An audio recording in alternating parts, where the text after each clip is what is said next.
I believe that everyone is different in their own way. Like for me, I am deaf, but that does not mean I can't have friends, go to school, or love something. It does not matter if you are deaf, see, walk, read, write, type, or talk, or others. I was adopted from Gandang's poem at age 2.5 on March 3rd, 2001. I came to my new home in the USA. All my new family members were at the airport waiting for me to come home. My birth parents' mother was deaf, and that's how I became deaf. I never met my birth parents or my 2 sisters and brother or younger sibling if I have any.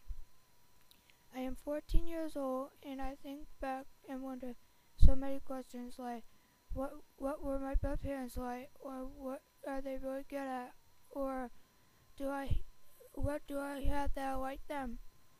Do I look anything like them? How my birth mother became deaf? Or is there anyone else in my parents' family that is deaf like me? Some of my answers about my birth family will never be answered. But every day I get more questions about my birth family. Many people say that I should write a story about my life or what it's like to be deaf. If I had a hero, I would have to say Helen Keller because I know how she feels.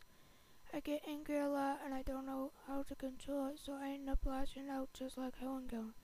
And Helen Keller and I are both deaf, but mostly I can hold my angers. At age 3, I got my first cochlear implant on my right side.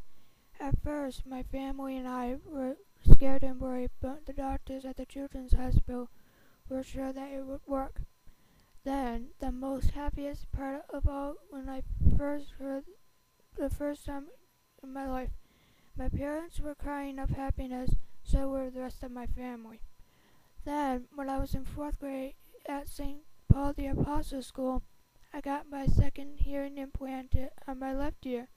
It's been more than 4 years, and my left ear is still working on picking up sounds, but it's getting better and better every day, and it makes me happy that I can hear my friends, family, and all my teachers. And I would have to thank my mom, my dad, my doctors, and all those who believed in me and my friends. There are a few things I will never be able to do, like scuba diving, or play football, or skydiving, or going to the shower with my cochlear implant, or hear my friends at swim parties, or hear while in class.